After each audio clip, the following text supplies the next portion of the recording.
আলহামদুলিল্লাহ। যে মানুষটা সবসময় সবাইকে ভালো থাকার পরামর্শ দিতেন, সেই মানুষটাই কখনো, কখনো নিজেকে ভালো রাখার পথ খুঁজেই পায় না।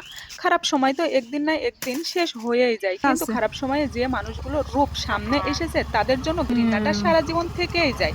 হ্যাঁ, আমি সহ্য করতে ভালোবাসি। কিন্তু সহ্যের বাঁধ যদি কেউ কখনো ভেঙে ফেলে, সে আমার যতই আপন হোক না কেন। তার দিকে আমি দ্বিতীয়বার ফিরে তাকাতে পছন্দও করি না। আর এই যে আমাদের বড় ভাইয়া মেশকাত ভাইয়া অনেক ভালো মনের মানুষ। বিকাশ থেকে টাকা দেওয়ার জন্য চলে আসলেন।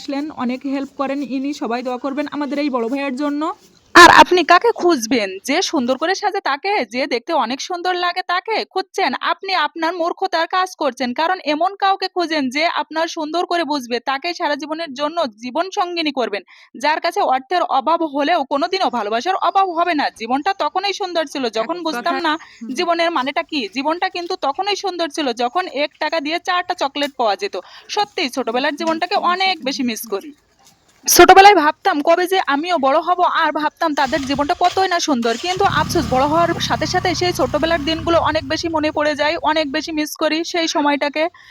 স্কুল ছুটির পরে কয় বন্ধু বান্ধবী অনেক খেলাধুলা করতাম। কোনো খাবার আলা আসলে কয়েক বান্ধবী ছুটে গিয়েই খাবার খেতাম, আর বিলটা সবাই মিলেই দেওয়া হতো। আর এখন হয়তো চাইলেও সবার বিলটা একাই দেওয়া সম্ভব, কিন্তু চাইলেই কি আর আগের মতো সবাই মিলে একসাথে আর দেখা পাবো? অনেক বেশি মিস করি সেই ছোট